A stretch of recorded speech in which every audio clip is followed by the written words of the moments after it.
জাতীয় বিশ্ববিদ্যালয়ের অধীনে ডিগ্রি পাস কোর্স তৃতীয় বর্ষের হিসাব বিজ্ঞান পঞ্চম পত্রের পরীক্ষা আগামী 19 জুলাই অনুষ্ঠিত হবে। আজকের ভিডিওতে আমি এই সাবজেক্টের একটি শর্ট সাজেশন আপনাদের সাথে শেয়ার করব। চলুন সাজেশনটা দেখে নেওয়া যাক। শর্ট সাজেশনটার মধ্যে আপনি দেখতে পারবেন প্রথমে ক বিভাগের অতি সংক্ষিপ্ত প্রশ্ন, সাথে উত্তরগুলো দেওয়া আছে। এখানে 21টা প্রশ্ন রয়েছে ক বিভাগের জন্য। সবগুলো প্রশ্নই খুব গুরুত্বপূর্ণ। আপনারা যারা প্রিমিয়াম সাজেশন নিয়েছেন আমাদের থেকে, আপনারা দেখতে পারবেন যে আপনাদের লিঙ্ক দেওয়া হয়েছিল, ওই লিঙ্কের মধ্যে আরেকটা সাজেশন দেওয়া হয়েছে যেটা একদিনের মধ্যে প্রস্তুতি নেওয়ার জন্য সেই সাজেশনটা। সেখানে একদম খুব ভালো করে দেখানো হয়েছে যে আপনাকে এই প্রশ্নটা পড়তে হবে, এই প্রশ্নটা পড়বেন, এই প্রশ্নটা পড়বেন, এইভাবে দেখানো আছে।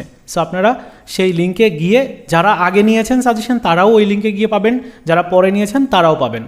সো গিয়ে চেক করে দেখেন। আর এই যে সাজেশনটা দেখতে পাচ্ছেন, এটা ডাউনলোড করার লিঙ্ক আমি এই ভিডিওর প্রথম পিন কমেন্টসে দিয়ে রাখলাম। আপনারা প্রত্যেকে ডাউনলোড করে নিন। এখানে খ এবং গ বিভাগের প্রশ্ন দেওয়া হয়েছে। খ বিভাগ থেকে আসলে প্রশ্ন 2 থেকে 3টা আসে এরকম, আর গ বিভাগে একটা প্রশ্ন মানে দেওয়া হয়, একটা প্রশ্ন এভাবে দুইটা অংশে বিভক্ত করা থাকে, 2টা অংশে এভাবে দেওয়া থাকে। সো অঙ্ক আসে বেশি, তো অঙ্ক এখানে দেওয়া নাই, অঙ্কটা আসলে এভাবে করে তুলতে পারিনি, জাস্ট শর্ট সাজেশনটাই আপনাদের জন্য তৈরি করা হয়েছে।